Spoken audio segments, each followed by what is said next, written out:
For Wrexham fans, you should be excited for the season ahead because I'm going to tell you why Wrexham are the real deal. And anyone who is in League One, you better take these boys seriously because there's only one way that Wrexham are going, and that is up. Welcome along to AVFTS Wrexham. If you're new around here, I'd appreciate if you can smash a like, subscribe to the channel, and get in the comments below as we are going to discuss all things Wrexham about that amazing win against Wycombe at the Stock Carras at the weekend, and of course, I look forward to tomorrow's EFL Cup fixture against Sheffield United. But as I said, it is a good time to be a Wrexham fan. It is a marvellous time to be a Wrexham fan, and Wrexham are the real deal.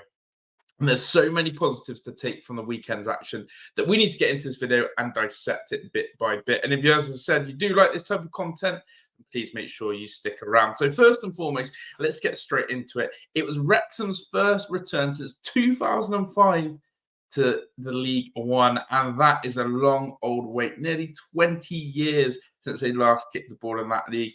The sun was shining. We actually had some British sun, and those of you who don't live in the UK will know that we've had one of the most miserable summers. And so it was very poetic, very fitting that a bit of sunshine came down in Wales, in Wrexham, for the opening weekend of the fixture. And of course, with sunshine brings joy, brings happiness, and big smiles on Wrexham fans' faces. So let's go into the lineup first and foremost. And I think this is something to note of why Wrexham are going to be dangerous this season. Because just so you can see on the screen right now, the lineup that was selected by Phil Parkinson was pretty much a lineup which included all regular faces from the last campaign, apart from one, which was Dobson in the midfield. But when you look at that back line, of course, with Barnett, Cleworth, O'Connor and McLean, Elliot Lee, Cannon, who also signed a new deal, with Marriott and Palmer, we're talking about an established 11, a side that basically have been playing together for most of the League Two campaign. Yes, Marriott came in January, but overall, those players are very familiar. There were no signings, such as Seb Revan in the starting lineup, and of course, as well, a few others missing. So you think to yourself, okay, similar 11, they got promoted from League Two. How are they going to fare in League One? Well, let's just say this. Phil Parkinson got it absolutely spot on with his team selection. And that is why I'm also confident that Phil Parkinson is going up the levels as a manager and knows what is required to win games at these levels and to get promotion again. Because going with that back three, with the wing backs, with the established midfield, and then a duo of Palmer and Marriott is essential. And that left the likes of Fletcher, Dolby on the bench. And remember this as well, there is no Paul Mullen because of his injury. So it's always about which two would be the two strikers. And the combination of Marriott and Palmer was wow. But let's go to the first goal then, because that was the goal that got us started and that got the campaign going. And it couldn't have happened to none other than what I call the babyface assassin, Max Cleworth here, a young defender who's absolutely embraced his role coming into that Wrexham starting lineup. Of course, with the likes of Ben Tozer moving on, with Hayden moving on, this was really a chance now for Max Cleworth to stamp his authority and say, I am a regular starter in that Wrexham back line. And his goal came from a corner. The corner came in and he was able to adjust his body really well. It was a really cute, neat finish to get in front of the defender, first to react. And an unlikely first goal scorer, some may say, when it comes to Wrexham at the weekend.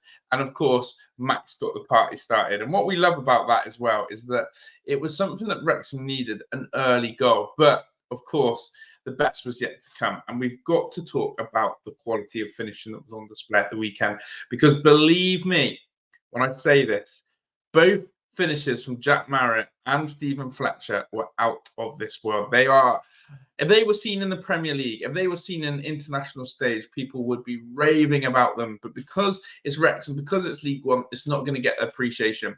And it was very fitting that Jack Marriott opened his campaign. Someone who, for me, again, has been needing to find that confidence, that rhythm. He's been a proven goal scorer in the League One before. He's done this time and time again. And I think this year is going to be his year. I think he's going to have a brilliant season for Wrexham if he can get the game time. And certainly is going to embrace the competition. But his finish came from a lovely, lovely shot, outside of the foot, no hesitation, found the top corner on the edge of the box. And it was something that just made you resonate and go, do you know what? What a top signing Jack Marriott could go on to be, and what a quality finisher he is. Because that was the difference for me between Wrexham and Wycombe. Wycombe Wanderers are no mugs, by the way. Just to recap for some people, a couple of seasons ago, Wycombe Wanderers were actually in the Championship, the league that Wrexham are trying to get into next season. And they obviously spent some time in there. They obviously competed in League One last season. And they're no mugs. They still have a very talented squad with some very good veterans in their side as well, such as the likes of Sam Vokes. But Wycombe Wanderers weren't clinical.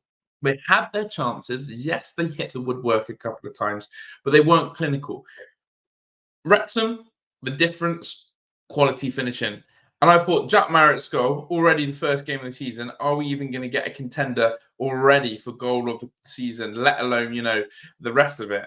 And of course, as well, just to show Jack Marriott's delight, because I love this picture as well. The way he's jumping for joy here, absolutely euphoric moment for him, because I'll go back to it again. There have been some people going, oh, Jack Marriott, is he good enough? Is he what Wrexham are looking for? Was he a bit of a waste of a signing? Absolutely freaking not. He was an unbelievable player. But for me, the next finish was just another classy finish from a classy player. And we're so glad that he extended another year at Wrexham. And that is, of course, Stephen Fletcher, because this guy is going to be what I call the linchpin, the game changer, the finisher. He's going to be the man where Wrexham will need to rely on and use for key moments, big games, to show that calmness, to show that coolness in front of goal. And then there's no other person that you'd want that ball to fall to than Stephen Fletcher. And you can see him celebrate with Sam Dolby. Both those strikers getting some game time. And bloody hell, I never thought I'd say that we'd see Sam Dolby, by the way, playing in League One after he looked like he really struggled at times in League Two last year. But there he was. He got his opportunity off the bench as well. But what I was saying about Fletcher is that I don't necessarily Fletcher as someone that you would want to start at the moment. But God, by gosh, you want to bring him off the bench with 30 minutes to go, and I'm sure he'll bag a goal. The key with Fletcher is about managing his minutes and keeping him injury-free. And I think the fact that Palmer and Marriott work so well together, I think Fletcher will realise that his role might be the one to seal the deal in the final 30 minutes of the second half and really put the icing on the cake. So that was fantastic. We also got to see a debut for, of course, Seb Revan as well. He, for me, is going to be someone who's going to be gunning to find a way to start in that side. As I said, he played in a struggling Rotherham side as well last season in the Championship. But also a big shout out as well to this guy who had a fantastic debut in George Dobson, who came in and was a real anchor in that midfield, was someone who was really solid, allowed Elliot Lee to push on and flourish, of course, and Andy Cannon the other side of him. And Dobson, for me, was exactly, again, what Wrexham have needed and looked at. And with Evans being able to do that role as well, it's quite fitting now that I think Wrexham have two players who can sit, protect that defence and let the attacking players attack. So a massive debut for him as well. And as I said, Wrexham, they made it tough at times. And they made it difficult. But throughout, I never thought like they were actually going to run away and concede or lose this. And that is a big stark contrast, because we come back to the title of this video. Why should people be excited and be worried about Wrexham's return to League One? Well, the reason is this. Cast your mind back to last season, the opening game of the season, Wrexham played MK Dons and they got smashed 5-3. Opening game, very unexpected, a very poor performance, and Wrexham went on to have a really poor August. Fast forward 12 months later, opening game, Wrexham win 3-2. The performance looks more succinct. And the biggest thing for me is that the pre-season preparations were much better this time.